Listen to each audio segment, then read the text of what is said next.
Off-the-shelf Millennium Wars, Kashmir, war between India and Pakistan over Kashmir in this decade. One small step simulation. Millennium Wars is a series of strategic level 2-player simulations of possible current and near future conflicts. Each player controls the forces of a belligerent and its allies. Each player moves his units and executes attacks in turn. While there are two sides in each game, certain scenarios will include NATO intervention on one side or the other. Take a look at the map first. So plain. It's described as light yellow. Plain, 1-1 for mechanized and non-mechanized. Okay. Facility. We have a nuclear facility here, described as a red icon and white circle. Facility. So other terrain in the hex. Then we have city. City described as red circle and white circle. This. So that's a city. Not all of them are named. No difference in movement. 1 and 1, but -2 for effect on combat. Then we have a town, like this one, described as white circle and red circle. Exactly like a city, except that it has less of a combat effect at -1.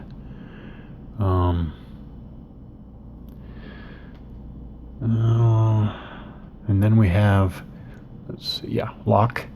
Line of communications is a gray line. Okay, so here, all locks. Was it 1/2 for each mech and non-mech? Other terrain for combat effects, and that's it. Okay, border. Borders. Actually, we have river. Are there any rivers here? Okay, rivers are described as blue hex side, and I don't see any in this game. None in the Kashmir game, which actually is not that surprising. So border, red hex sides. We have borders here. No effects. Desert is described as mottled gold. I think that's this one. So this is desert. 1 and 2 for non-mechanized, +1 for combat effects. Rough is described as mottled tan. I think it's this one. I think this is rough. 2 and 2 for movement effects, -1 for combat. Huh. Isn't that interesting? Desert does have +1. That's interesting. Okay. Mountain is described as highly mottled tan and brown. I think that's mountain, prohibited for mechanized, and 3 for non-mechanized, -2 for combat effect. Forest. Forest is described as light green. Swamp is dark green. I actually don't see either of these on this map, again, for Kashmir. Sea and lake, it's described as mottled blue. I don't see any, but we do have white and light blue. It's over here. So that's glacier. Prohibited for mechanized, 3 for non-mechanized, -2 for combat effects. Maximum stacking is 1 land unit per hex. Okay. That is pretty much it for the Kashmir game. Okay, let's talk about units, or the playing pieces. Well, let's talk about units first. They are all, let's see, they're all 1/2-inch counters. Got the unit on one side, and it looks like they all have some information type that they serve as an information marker on their backside. So first, and most basic, we have obviously the unit type, and it looks like there are about 12, 14, 16, 19 different unit types. So for a modern or contemporary war game, not that surprising. So we have unit type, infantry, unit size, brigades. It looks like we can have armies, corps, divisions, brigades, regiments, battalions, or cadre. But here we have an infantry division. This is the unit designation, so the 7th infantry division. This lower left, so far this is all traditional. Lower left is combat strength, lower right is movement allowance. Next we have, let's go with, here we have a brigade. So we have an armored reconnaissance, armored cavalry brigade. Again, 1 combat value, 7 movement allowance, but this symbol right here is called a recon force raid. I don't know what you want to call them. I'm not sure what to call them right now. Capabilities or special functions. Capabilities. Okay, I guess these symbols, I guess they refer to capabilities. So again, that's the recon force raid capability. Then let's go to, let's take a look at a headquarters.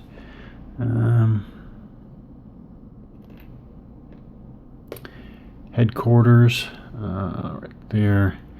So here we've got the tiny 2 up there is the support radius, 2 in this case. It's a headquarters. It's a armored headquarters. 1 is still the designation. The 1, the combat value in red, means that it's only for defense, not attacking. Okay. So here we have a cyber cadre, the symbol, traditional signal symbol, but in this game it's a cyber cadre. The plus above, of course, is the cadre unit size.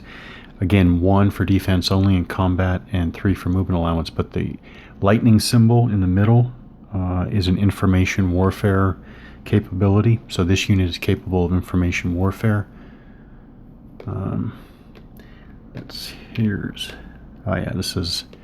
This one's going to have a lot. So we have a brigade. We have a unit type is special operations or commando. Again, combat value of 1, movement value of 4. Still the same symbol there. The recon force raid capability. The chevrons there in the center refers to self-supply capability. Self-supply capability, and the arrow next to the unit type, that also is military capability, but it means that this unit is capable of ignoring ZOCs in some ways, according to the rules. See what else we have in this game. Oh yeah, let me see if we have any. Maybe we don't have any in the Kashmir game. You know what? I don't see any airland battle capable units, so I won't talk about them. I guess some of the other unit types. Here we have a air assault unit there. Here we have this is have a number of these units with the upside down triangle there. That's paramilitary. I think I've got the main. Well, we do have mountain infantry brigades and divisions.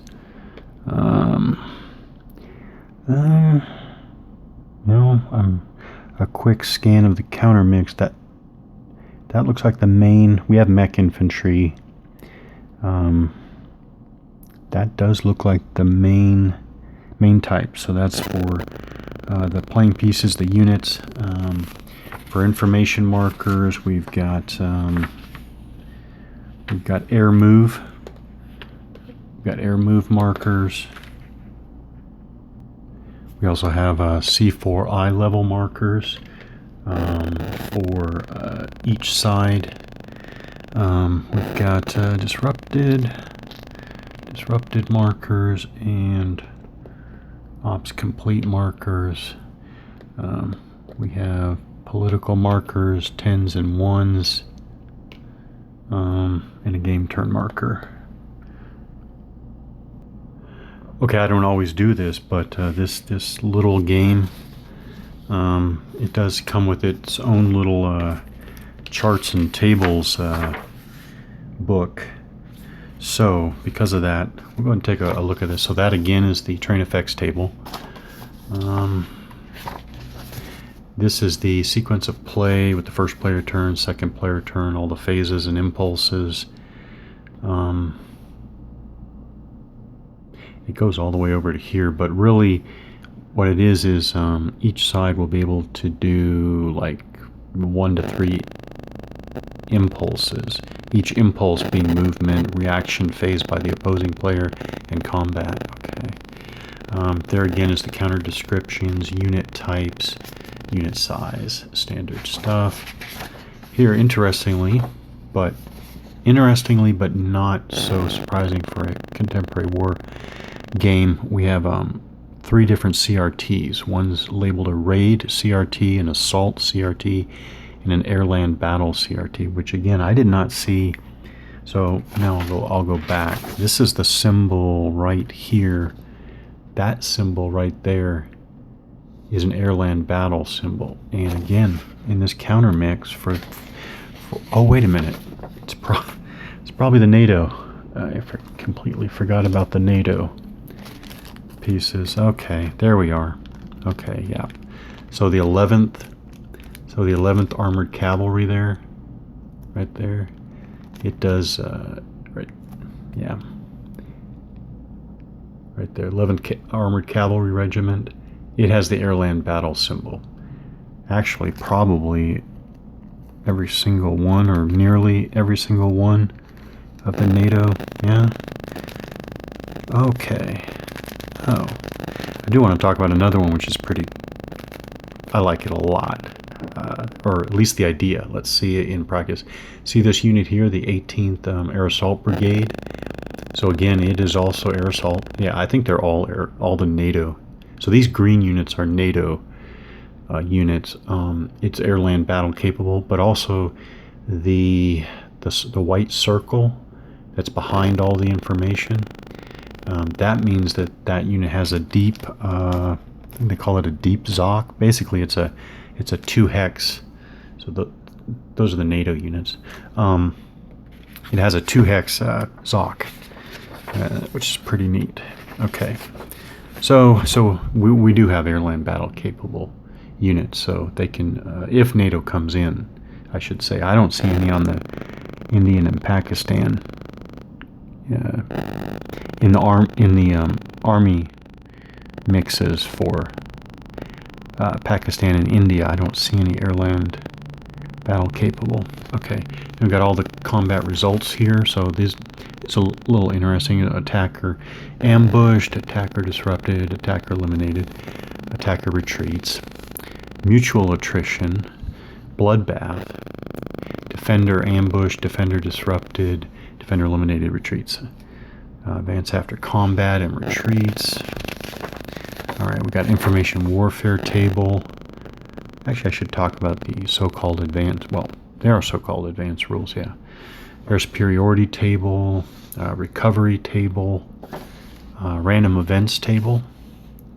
That's interesting. So what are the types of things we have? UN demands ceasefire, first player rally, first player anti-war protests, guerrillas, variable political situation. Interesting. World opinion favors underdog, bad weather, scenario special event. Interesting. That looks interesting. Political point table down there. And then on the back, reinforcements and replacements. Okay. So one thing I noticed when I was looking over the rules, this is the little rules booklet. One thing I noticed is that the advanced rules, as a matter of fact, I'm just going to scan them, or yeah, I'm going to go over them real quickly. All of them look to me to be either highly desirable or even essential to capture the contemporary warfare flavors. We have information warfare attacks. Yes, absolutely. Air movement, special ops and recon. Yeah, sure. Deep zone, this is the deep zones of control, two hex Zocs. Intensive assault, absolutely. Naval operations, sure, yes. Political impact on military operations, and game extension.